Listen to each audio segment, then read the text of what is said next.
Hello, everyone. How we all doing? Been a good panel day? Have you seen the latest episode today? Well, we're not here to talk about that, so no spoilers. Spoiler warning, Rosebud is the slave. I told you the show was after the fact for a reason. Oh, but we are not here to talk about today's episode, which I've not yet even seen. We are here to talk about, originally we were going to talk about a comic book issue, Friends Forever 25, which had its own fair share of criticisms, ups and downs, ins and outs, but then, we had Newbie Dash. Oh, what a delicious controversy. For the past week, I've witnessed fans going back and forth, arguments left, right, and center, and then just to the left and the right, but it's hard to quantify, you're like, oh, you bipartisan. And so I needed to talk about this here at Pascal. It is such a fascinating episode. Everfree! I have to keep doing this. I was at BabsCon 2 weeks ago, and apparently I'm just not up to speed yet. It doesn't help that you're here. This is Master Clockwork from BabsCon, who's one of the editors, did a fantastic job, so let's give him a hand.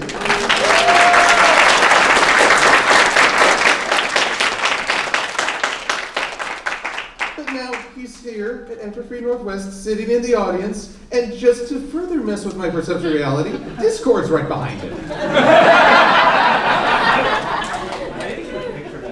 Thanks, thanks, Discord. Thanks, KP. Oh, sure.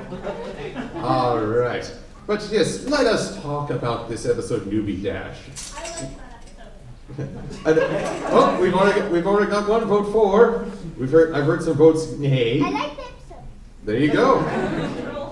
But ultimately, people are coming down less about the episode itself and more about what it means to them. That's been a very huge factor. But first things first, let's just figure out, how did we get in this situation?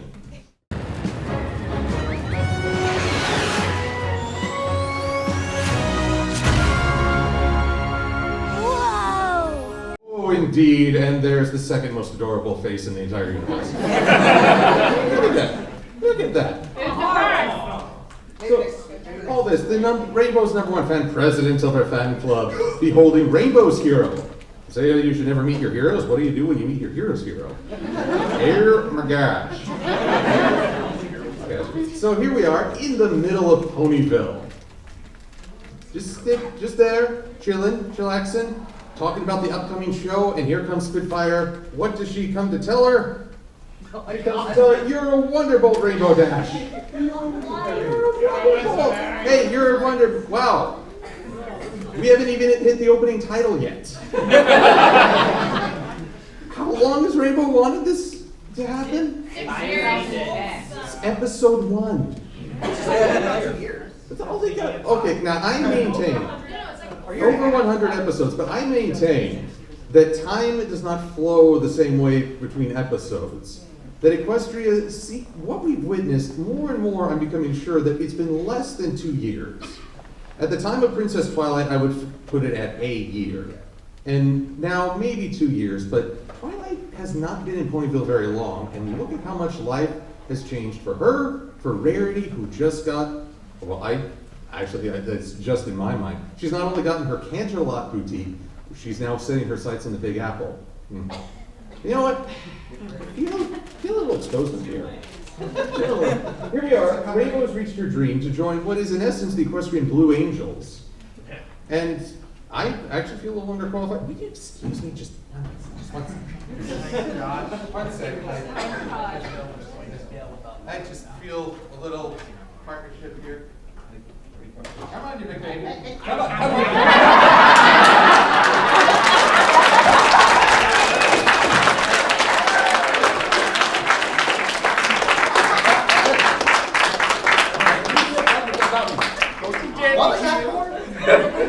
Well, let's see here. You throttled me at BabsCon.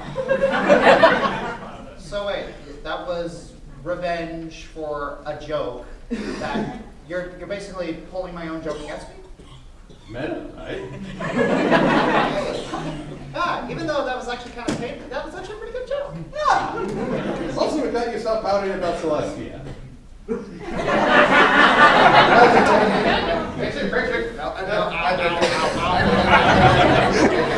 Let's take this one seriously already.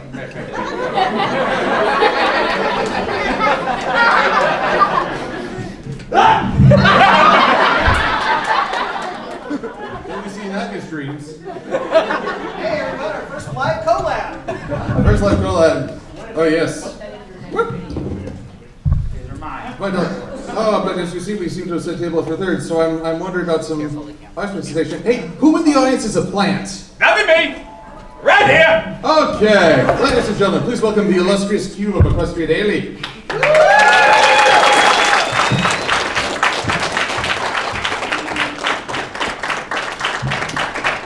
So, mostly I want to get some perspective from a person who has served in the Army.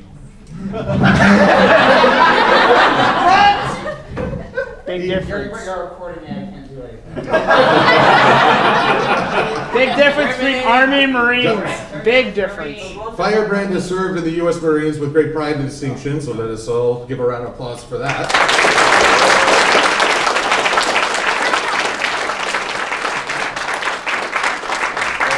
As the Illustrious Q has been communicating with me for a long time about the MLP comics, and I wanted to bring in his insight on this very controversial episode, so you don't just get a shotgun blast of my flawless logic. Yes, totally flawless. Yes, you got a shotgun blast of my highly biased logic. Negotiations. And his military intelligence. Intelligence. That's what we're calling it. Intelligence. Oh. Okay, but let's see. Let's just check out what is our next clip on the. Got it. Do you have time to tell us what happened, Rainbow Dash? Oh, yes. We must know every detail. Start from when you were 4. Spike abuse, yes! Let's get this out of the way, because this is just like a little bit, but I gotta be honest. I laugh at the pain, but afterwards it's like, oh. Spike. So, spike abuse. Funny or not funny? Funny. Funny? You? Funny, but I'm also kind of worried that Twilight hasn't noticed. Well, here's the thing. It's that Spike has shown all throughout the series that if he has a problem with something, he says something. And he has a lot of thick scales. He can take a lot of abuse. I mean, the most that's happening here is just disorientation. I mean, he could take a lot of hits. Well, just look what happened when Rarity went psycho. He was using him as a pincushion in that episode. Exactly. Okay, but how do you know he's not trying to say something right now? Here's my thing. Spike becomes a punching bag so often that there's not a lot of room for him to get to do something else. And Slapstick is funny when the character is going to have some autonomy later to do more. It's not their soul-defining joke. So if I watch my screen flicker, because that's what this thing likes to do, PowerPoint doesn't like me. But you see, if I just annoy Josh, as I've been doing all the live long day, and he doesn't get to do anything else, wow, I am getting such a rush right now. This is what it's like to court death. Where's Hades? Basically, if that was all there was to it, you'd start thinking, why is he even here if only to suffer my abuse? You do that again, I'll bite your fingers off. Yeah, well, that would explain Dad's gone. So, basically, okay, a quick joke, but honestly, if that's almost all Spike does in this episode, which I'm not really fond of. But here we are, we're at this situation where Rainbow Dash has finally achieved her status as Wonderbolt. Awesome sauce. Yes. Before the title cards even roll, before we get our opening song, would you like to hear the opening song? Do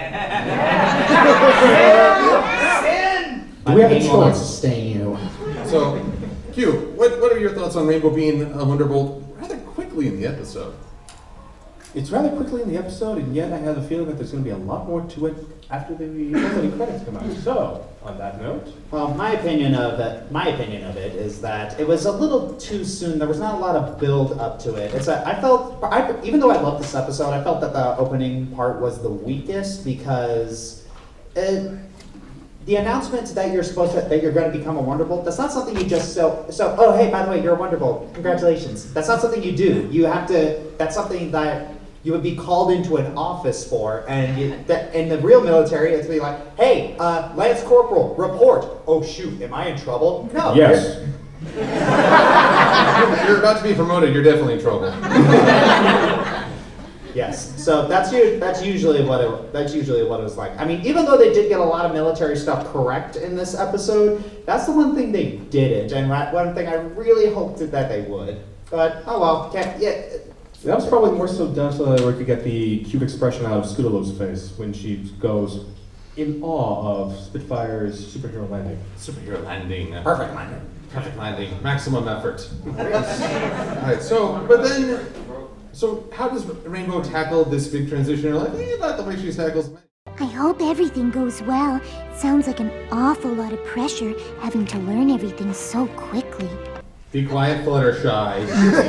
Oh, no. We gotta be firm on this. We know what happens when she gets on these tangents. Just because you failed the Sonic Rainboom 100,000 times in practice doesn't mean you won't be able to do it in front of an entire stadium full of impatient, super critical sports fan ponies. This is why Fluttershy would not make a good counselor. This is her revenge for Philly Vanilli. This was before Philly Vanilli. This was season 1. And she does this in the thing that kills me. I don't know if she's doing it on purpose. Have we ever considered that Fluttershy, gentle and so sweet, she may be the most devious mind. Discord is but her plaything. Well, she is very, very passive. Did I mention passive aggressive? Well, we could make the argument that there are a lot of inhibitors on her. That she puts a lot of inhibitions on herself, and maybe this is the way those bad tendencies tend to sneak out. Her inhibitors have inhibitors. And we've seen what happens when Fluttershy ends up losing those inhibitors, haven't we? Oh my. She'd be a very interesting drunk. I'm gonna deck you in the schnoz if that's okay with you. Good boy, Angel. Mama's so proud. Peachy con. But here, oh my goodness. So let's not go into creepy territory. Let's just see how is Dash really handling. Now that my awesomeness has finally been recognized, the other Wonderbolts will have to keep up or eat my clout trail. I mean, do I show up wearing sunglasses or not? Sunglasses are automatically cool, but any pony can put them on. Maybe I'd stand out more if I didn't. She's gonna crash and burn so hard. And it is going to be glorious. Was it really that obvious? I didn't quite get that from the how self-confident you felt. No, it's in the military. If you try to stand out in day 1, you become a target. So drop and give me 100. In order to survive in boot camp or MCT or even day 1, blend in and do not stand out. Once they know your name, your butt is grass. So don't get on the bad side of your drill sergeant. Got it. Don't get on any side of them. Don't let them know your name. As soon as they do it, you're their plaything. Sir, yes, sir. But here's the thing, so many people were very upset that Rainbow seemed to regress in this episode, that suddenly the intolerable braggart of Mysterious Ne'er-do-Well had made a return. And a lot of people are like, well, come on, she's grown over this time. Mind you, she has grown in acknowledging the strengths of others and recognizing when there's time to put things above her own pride. But in this moment, she has achieved her lifelong dream. And there is some of the anxiety that Fluttershy is saying, but one of the traits of Rainbow is that when she feels nervous, she brags all the more. It's a defense mechanism. It's something, I believe there was a certain game that featured a lot of quick time events that talked about too much confidence is a sign of lack of confidence. Yes, confidence sometimes manifests itself a lack of confidence manifests itself as overconfidence. So basically, Rainbow may be trying to talk herself up in this moment without even realizing it. So many people, it's understandable that you don't like to see a braggart. But sometimes it's interesting to question, why is that person bragging? What kind of situation are they in? And sometimes it's easier to see that in fictional characters than it might be people in real life. It's like your coping mechanism. Exactly. And, but I read here raises a very good point. She spent her whole life, or at least a very real part of it, trying to stand out and be noticed by the Wonderbolts. Now she's in with the Wonderbolts, and as Spitfire declared, And most of the Wonderbolts like to make a flashy entrance. okay!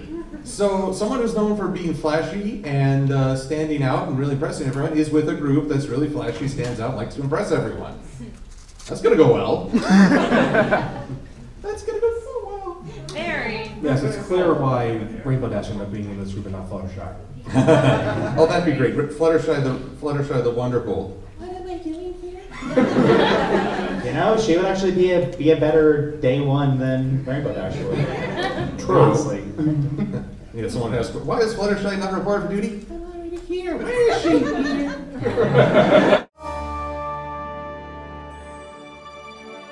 Looking good. This is it. This is the scene we've wanted for 5 seasons. Rainbow Dash in full Wonderbolt outfit, only seen in her dreams. And this is what? We're less than 10 minutes into the episode? I think this is pretty high. This is what I think is the biggest frustration for this episode heading in. 2 things are working against this episode. 1, this is a major accomplishment for Rainbow's life, and yet it's being addressed and presented so quickly. You haven't been to boot camp. I was about to say the exact same thing. Well, yes, it's right when you get off that bus, you're on the yellow footprints. It's like, okay, we own you. Get in there. Get in there. Okay, cap, size. You're large. You're medium. You're large. You're medium. Okay, okay, and then take quick measurements. Okay, then they throw it on. They make you run. They make you run with this pack all the way to your barracks while you're still in your nice clothes. What were you thinking? Anyways, they do all that, and yeah, by the end of the first day, you've been in your camis for like a long time. They don't even let you dress by yourself. What about all the paperwork before when you first register? You do 3/4 of that before you actually go in. So there's a lot of lead up, followed by a frenzied pace. Yeah, a lot of lead up, a lot of build up, and then all of a sudden everything hits the fan, and you have no time to do anything. It's supposed to simulate how can you keep your cool under pressure while under sleep deprivation. Oh, there you go. My answer is I would not. But here's what I think. As we as an audience have been expecting this, we've been expecting sort of momentous. Let's recount some of the more momentous moments. Twilight becomes an alicorn. Kind of took us all by surprise, and some of us are still debating whether or not we really enjoy that change. But it happened, and it had moments of grandeur. But again, it was kind of breakneck. It also happened in the last 5 minutes of the episode. Exactly. So kind of a weird shift there. Mark Crusaders get their cutie marks. That was a whole episode lead up to this grand moment where it had a spectacular light show. I get whiplash. And still only happened in the last 5 minutes. Then we have Rarity get her boutique in the first 5 minutes. Yep. And now Rainbow is in full uniform, a little over 5 minutes. But so what do we got? We got 2 last 5 minutes and 2 first 5 minutes. Yes, it's almost as if they're trying to say that. It's almost as if they're trying to save these big, huge moments here to either start or end a story, and the middle, going from the beginning to the end, is kind of what we're interested in really seeing. Well, we want to. I think a lot of fans want that moment of grand revelation, that sense of earning it. That to be a Wonderbolt Rainbow might have to do a tryout, like the physical leading up to being accepted into boot camp. Again, I'm assuming you have to pass a basic physical. Yes, yeah, you Yes. do have to pass an IST, initial strength test. It's you have to run a certain amount. You have to run a certain amount in a certain amount of time. 1.5 miles in less than 20 minutes. You got to be able to run. You got to be able to do 100 crunches in not the ones made by Nestle. You got to be able to do 100 crunches in less than 2 minutes. You got to be able to do at least 5 pull-ups. I'm out. Oh, please. Rainbows everywhere. Yeah, when I first signed up for the Marine Corps, I couldn't even do one. I could do about 12. So there is the question, Rainbow has not really faced a challenge to reach this status. She's been a reserve and had very distinct moments, but there hasn't been that direct A to B challenge. Well, she has been. The thing is that she's already had the physical fitness, but she's already had the talent. And for a lot of people, it's like some people are born great, some people have to work for that greatness. You would have it. I was gonna say here that Rainbow here has already gone through, as far as actually joining the Wonderbolts, she's already done all that when she ended up joining the reserves. There's this right now, this is her, she's no longer gonna be a weekend warrior as it is. She's no longer 1 weekend a month, 1 weekend a month, 2 weeks a year, sort of doing this in the National Guard. She is now active duty, she is there. Yeah, and even then, it's just, I'm not entirely sure what branch of the military these are supposed to be. I mean, I know that Wonderbolts are supposed to be like the Blue Angels, as we'll see later in the episode when they do such an obvious homage to them, but even then, they kind of seem like Brandenburg Gate guards to me. Hardly, yeah. I'm not familiar with the Brandenburg Gate. Wait, are those the changing of the guard ceremony? Yeah, no, the guards in London at Brandenburg Gate. Oh, the ones who are never allowed to smile and it's become a running joke. It's not, they're more of a symbolic thing, if anything. I don't mean the guards themselves are a running joke, but can you make them smile? I'm gonna make myself sound very old. I watched the Married with Children episode that dealt with that. Does anyone remember Married with Children? Congratulations, you're as old as I am. All right. Let's continue. But yes, let's talk about when things really hit the trash. Whoa, most awesome entrance by a newbie ever. Are you okay, Rainbow Dash? More like Rainbow Crash. More like Rainbow Crash. Rainbow Crash, Rainbow Crash, Rainbow. That is the worst instructor.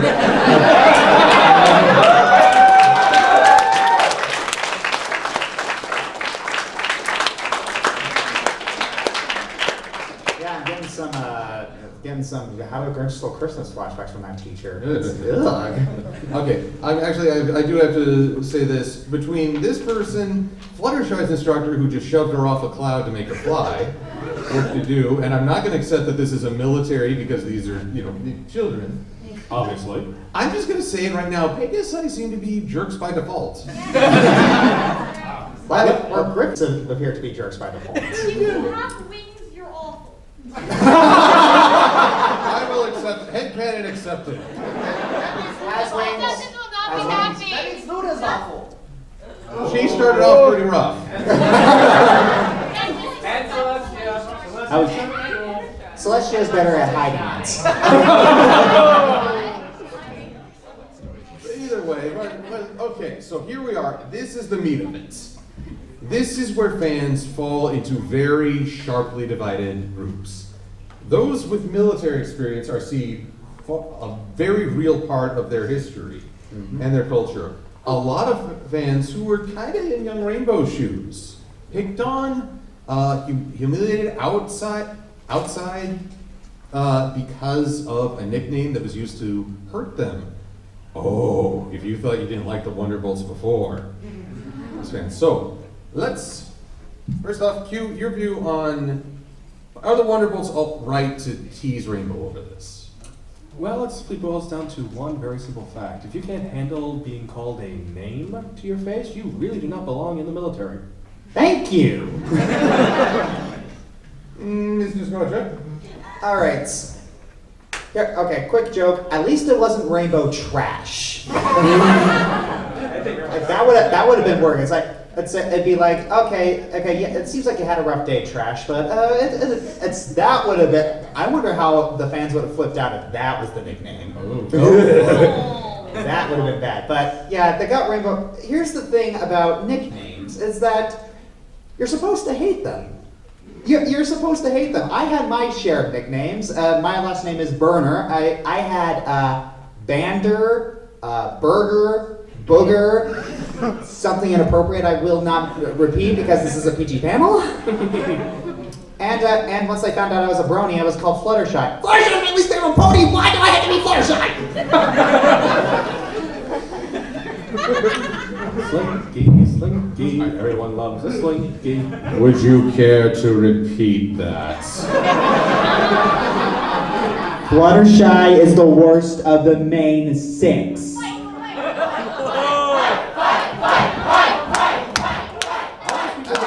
Actually, you need a breath mint. Vote the room, Fluttershy.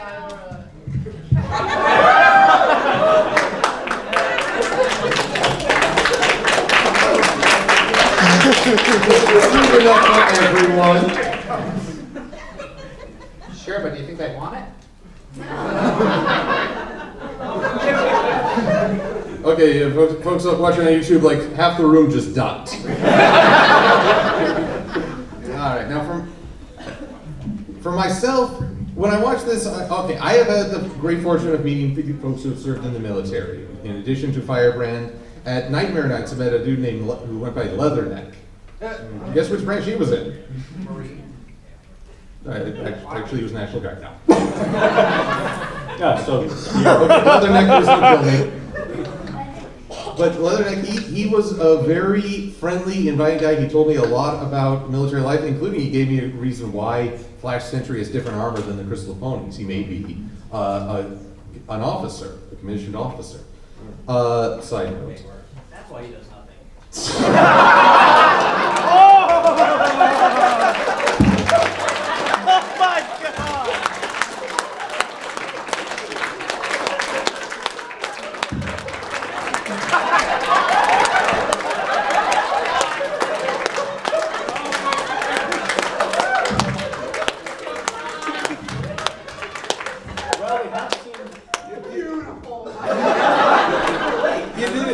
You did a great job, but now you broke Firebrand. Thanks a lot. Well, let's think about this for a second here. We do have a model officer in shining armor, and what has he done? Nothing. There's this joke between enlisted and officers. You're not supposed to call an enlisted person a sir. You're only allowed to call officers sir. And so if someone accidentally calls a enlisted person sir, but an enlisted person would say, "Don't call me a sir. I work for a living." I didn't know I had set up stereo. But okay, outside the military, people are starting to question the validity of hazing and heckling as a form of team building.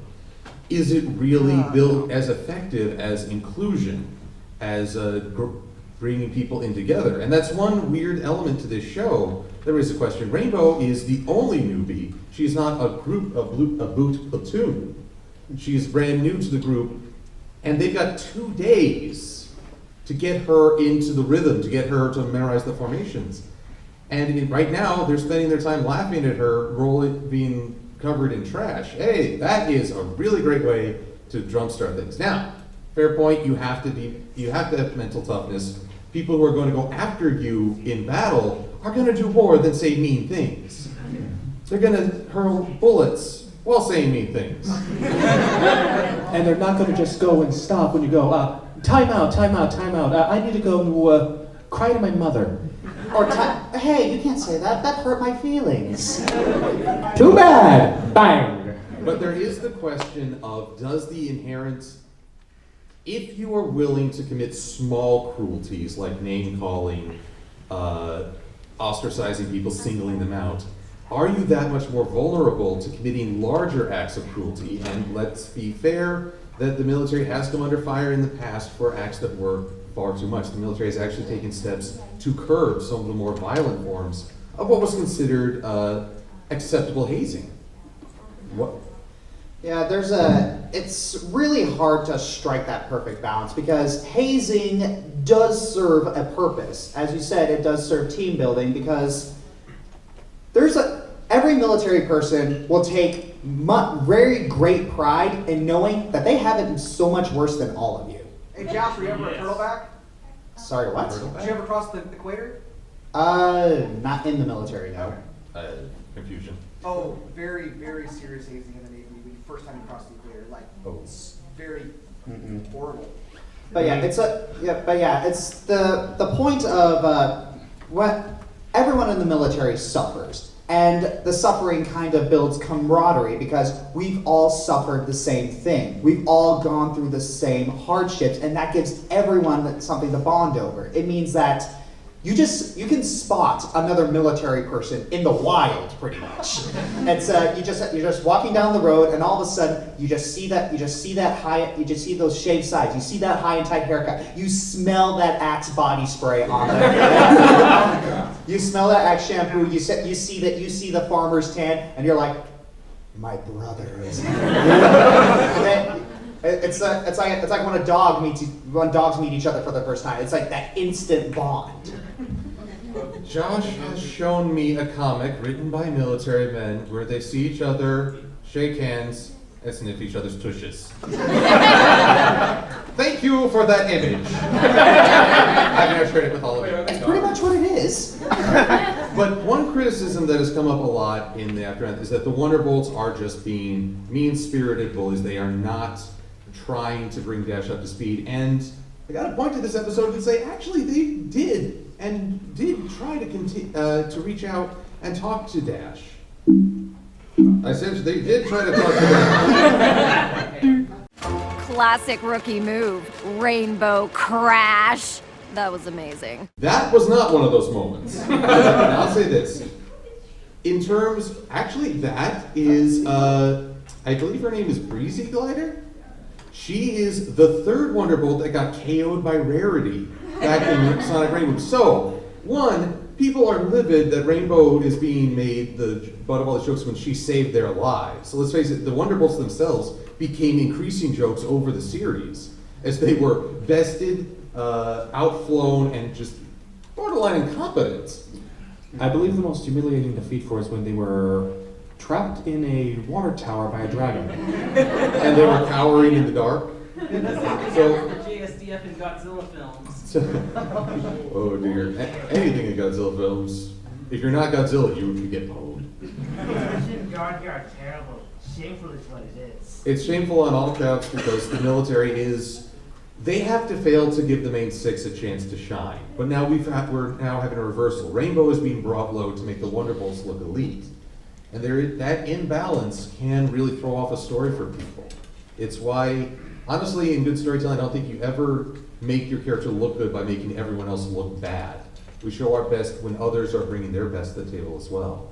And again, that's a sense of inclusion. You can show your best struggling through hazing, physical adversity, really going through the process to become a member of the armed forces because everyone's putting forth their best. You run a successful blog by putting forth the best effort. Now, but that moment where after the Spitfire says, okay, no one's hurt, let's get to work, okay, time to be professional, having to get that one last jab in, that is going over the border into more bullying in my eyes. That scene. However, afterwards, let's see if I can actually get this right, I get my slides mixed up right again. We're either going to get how the Wonderbolts communicate well, or some examples of other name-calling, hazing, and we'll play a game. Can you spot the positive names? Susan, Margaret, Agnes, Janet, Ginger, Kidja, Grace, Clarabelle, Marsha, Blue, Precious, Shirley, Judy, Gloria, Marjorie, Tinkerbell, Betty, Reba, Belinda, Gladys, Clara. What's your name? How about Bigfoot? Janice, Rhonda, Kimmy, Charlotte, Alicia! Bobby on my shirt one time, people! Farrah, Oprah, Sandy, Friday, Angie, Mary, Rhoda, Babs, Fiona, Vivian, Martha. Why did you say that name? Nancy Drew, Sabrina, Brittany, Hank, Shakira, Beyonce, Brittany, Ask Betty, Big Partner, Gladys, Ginger, Tiffany, no, Cheryl, Betty, that's no. Betsy, good morning. I think I got a new name for you. Beast. Ooh, Death Glare. That's second scary to Josh. Yeah, like that. All right, so here's the thing. We had a blitzkrieg of nicknames, most of them from the most hostile doctor in entertainment history. Oh no, House got nothing on Dr. Cox. I'm throwing that out there. Dr. Cox for meanest yet most awesome doctor. Yeah, the most that House ever to call someone here is just an idiot, or a moron, or whatever other derogatory term that equates to stupid. But here is, Cox, he makes it clear he wants to tear down JD, he wants to insult JD's masculinity, he wants to basically be as hostile as possible. So those nicknames actually reflect him. He's got a million pet names for JD, which shows how much he cares, but he doesn't want to care. That's why he tries to be so mean. Now, meanwhile, Wasabi from Big Hero 6, he's upset about it because he's a neat freak, but you can tell from context, all his friends care about him. And it's their inclusion. They've all got nicknames for one another. Brave Star, he calls 3030 rather, the greatest horse in entertainment. I'm sorry, My Little Pony, but you do not become cybernetic horses wielding shotguns. Yet. I just inspired 50 fanfics. But, so Big Partner. There's no doubt that is an affectionate name. And then with X-Men First Class, we had at first, Havoc was being pretty mean with Bigfoot. We knew from the context of the film that Hank was very sensitive about his mutation. And then, well, look how he reacted when he was given the opportunity. Now, ironically, the same guy giving a nickname is giving it in respect. The friendship, and that is the thing with nicknames, context. Awareness of the situation is so important. What is the one thing Rainbow does not have? Very good. I appreciate those who are willing to give me the feedback on that. But also, there's two other things that Rainbow is lacking. One, consistent military training. She, even in this episode, when they're done with their first day, she goes home. Now, at training camp, did you go home at the end of the day? Well, that wasn't training camp. That was she wasn't really in like some sort of like remedial training or school. She could go home because she was a full-fledged Wonderbolt. She didn't have anything to do. She could go home at the end of the day. Whereas me, my home was in a barracks.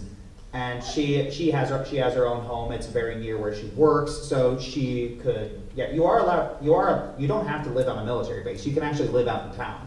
It's more expensive, but some people like that. Some people like to get away from the hustle and bustle of military life. Me, not so much. I'm perfectly fine. As long as it's got a mattress, I'm good. The second thing that Rainbow is lacking, however, is the capacity for self-reflection.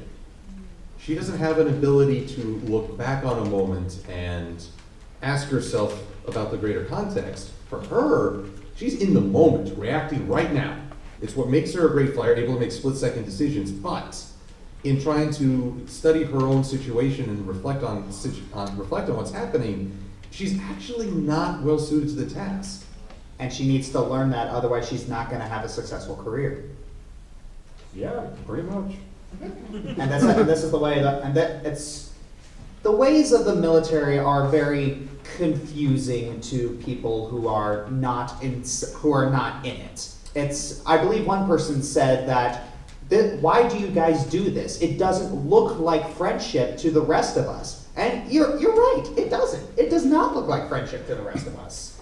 But to all of you, I completely understand anyone who says that this looked really bad, this looked really hard. Yes, it does, but there's a method to the madness of the military, and that was not an unintentional alliteration.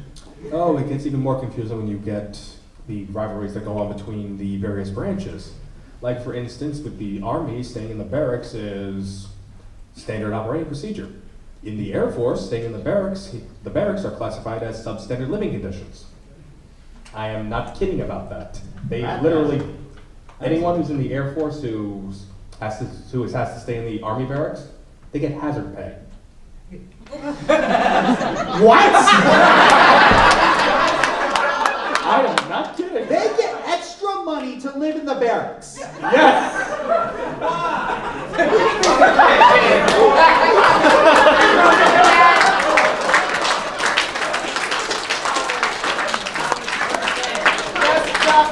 Bring in chair horse. Anyone who would like to give the Marine a hug after the panel is more than welcome. Just in the hallway, he's not going to get 5 feet. Like 2 steps out the door, hug barrage. Alright. But if I've got my clips right, let's see how the Wonderbolts handle themselves afterwards. Why do you fight me, computer? Hey, Crash. I know it was a tough day today, but don't worry. You'll get the hang of it. I'm not sure why you're acting like this, but you need to stop. Maybe this will help motivate you. Now it's official.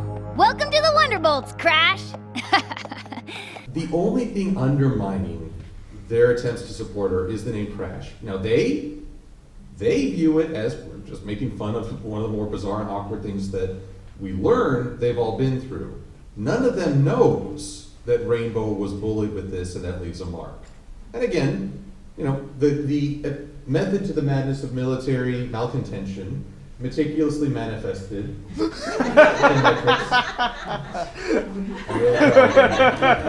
Alliteration. Thank you.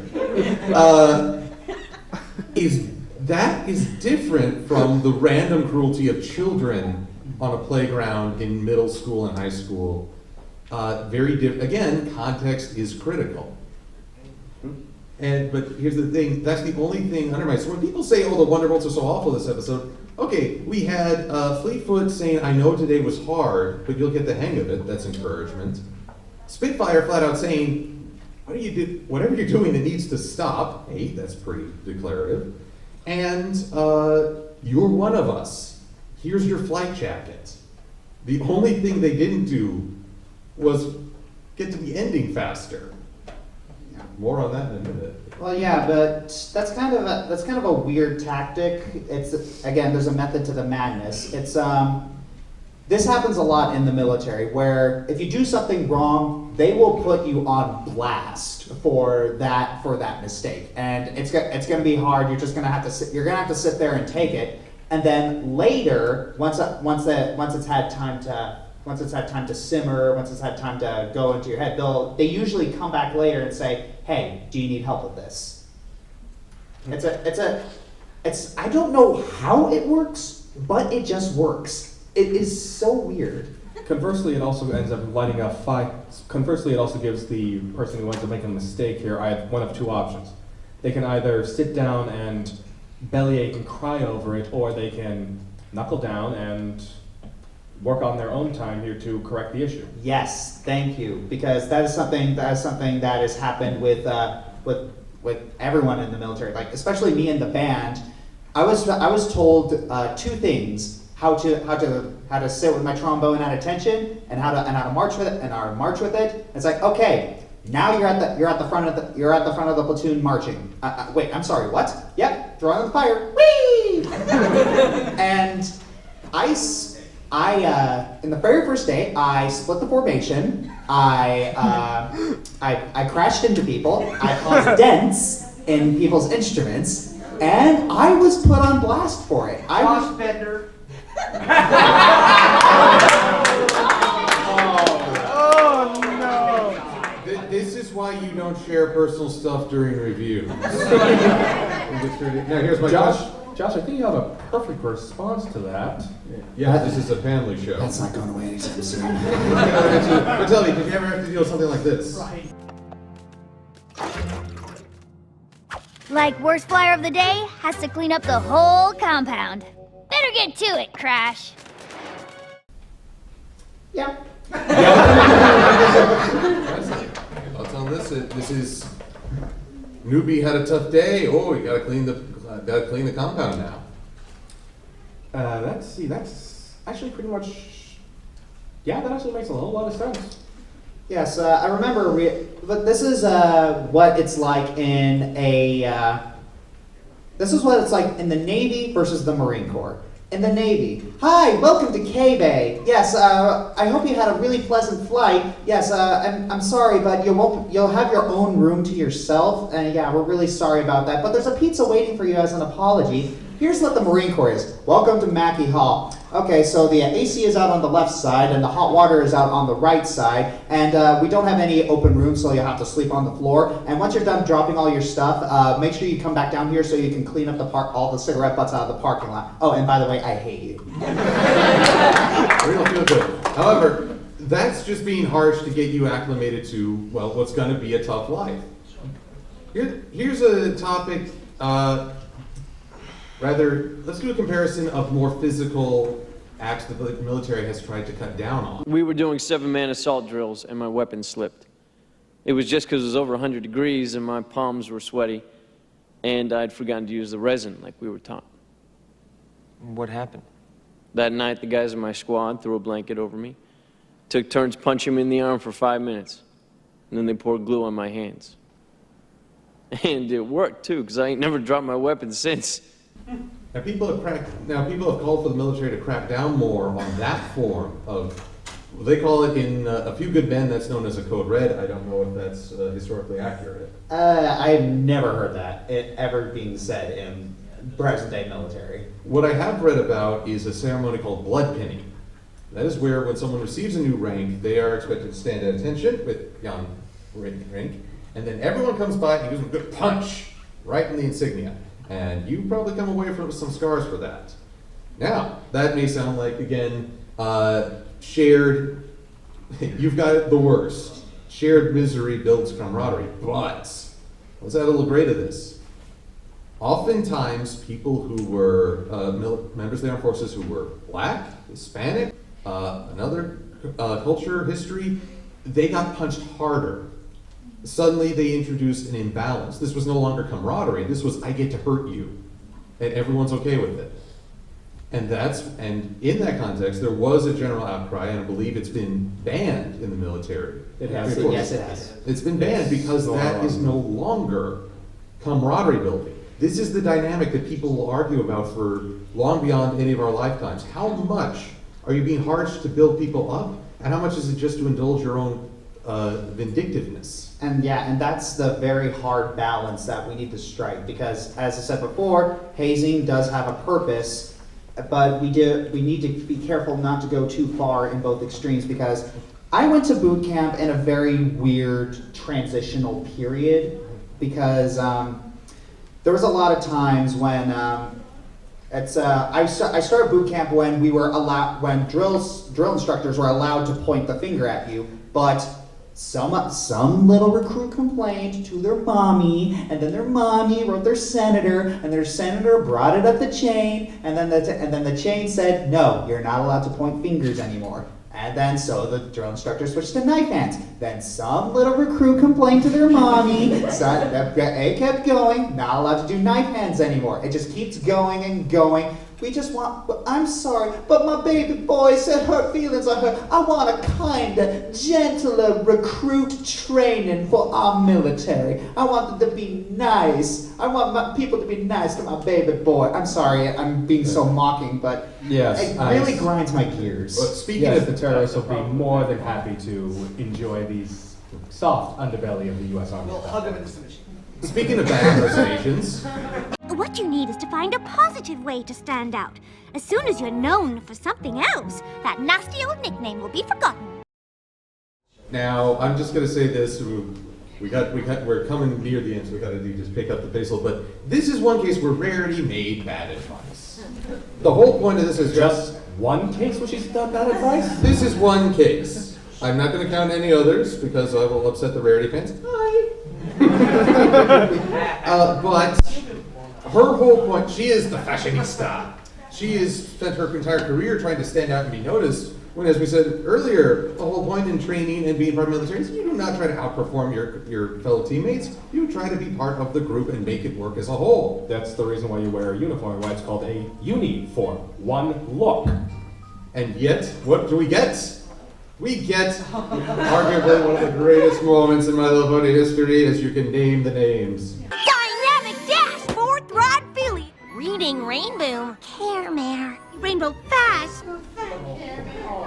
And a million ship fics were born. And yet she still always dresses in style. Right in the G3. Now here's the weird paradox when I watched this episode. At first I was like, oh, Rainbow, do you not understand your friends? Why are you philanderizing so much? You look awful doing this. However, second viewing, I realized she does recognize that Pinkie always brings excitement and energy. Fluttershy is caring and understanding. Applejack is so wonderfully honest. Twilight's always finding interesting things in books. She is, in a weird way, celebrating and mocking her friends all at once. The very best parodies do that. Yes. But this brought a term. You guys know that there are some terms that don't translate to a certain je ne sais quoi, as it were. Apparently, there is a Spanish phrase for feeling shame on another's behalf. They are doing so badly, you feel embarrassed for them. And I don't speak Spanish very well, but they call it Spanish shame, which is a terrible name because you shouldn't feel ashamed to be Spanish. Unless your team just bombed at the World Cup. Then, you know. Hey, I know how seriously they take it. That is do or die stuff there. So, it's a bit like the military. Just them, that's kind of the whole world that takes that sport so seriously. Except for America, we're too obsessed with our own version of football. and also, except for Denmark, they're too busy getting high all the time.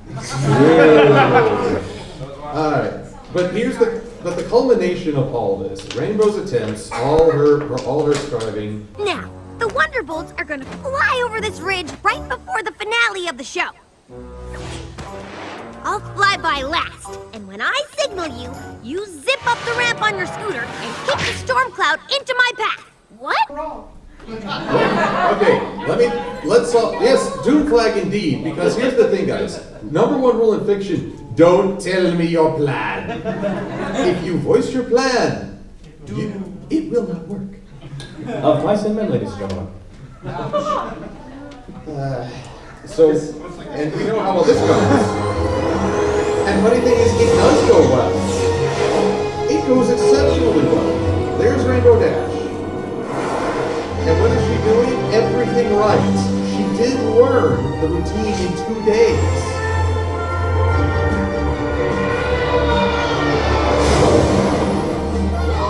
That was amazing! She's doing great! Right there is Spike's other role in this episode, to be our proxy saying, oh, come on.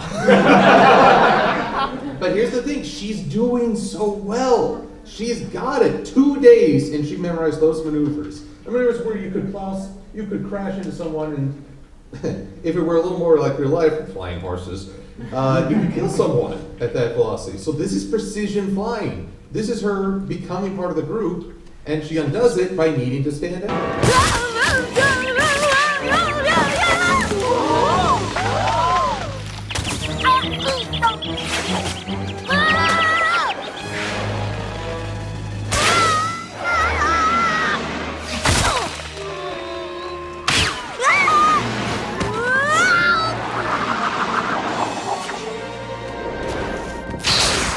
What is that thing in her belly? It's a snail. Okay, when Apple Bloom got shocked in, Bloom and Gloom, she had an apple in her tummy. Oh, so, I demand that a unicorn get electrocuted. For science! I know that's not just natural gas. I have often wondered how Pegasi stay afloat. Turns out they have beans for breakfast.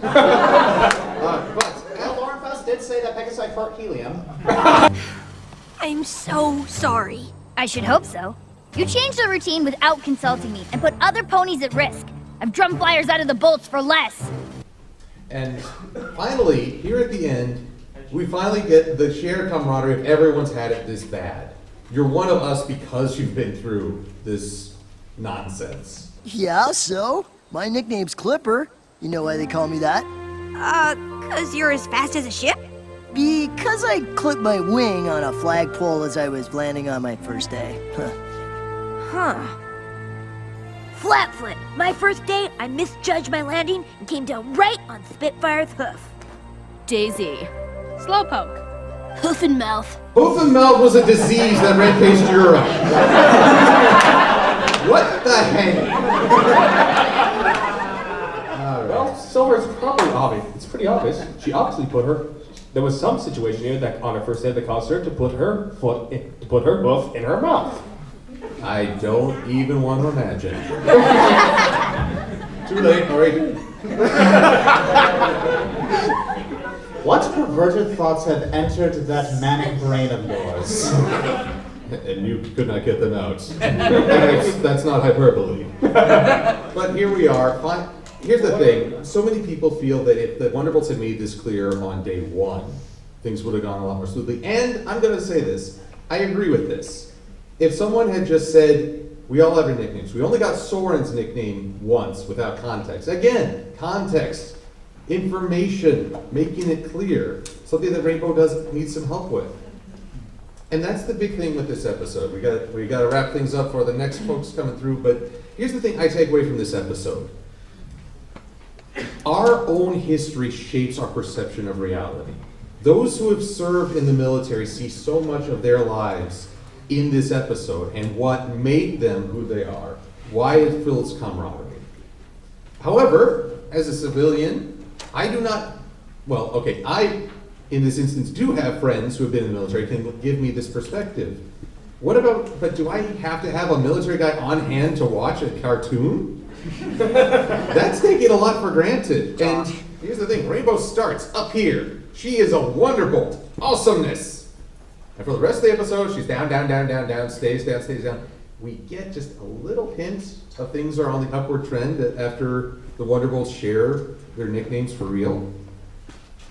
But I would have loved to see her have that moment of spark and then succeed in an air show and sense, yes, she is a Wonderbolt. She's on her way up. So here's my closing thought, and I want to turn it over to you guys.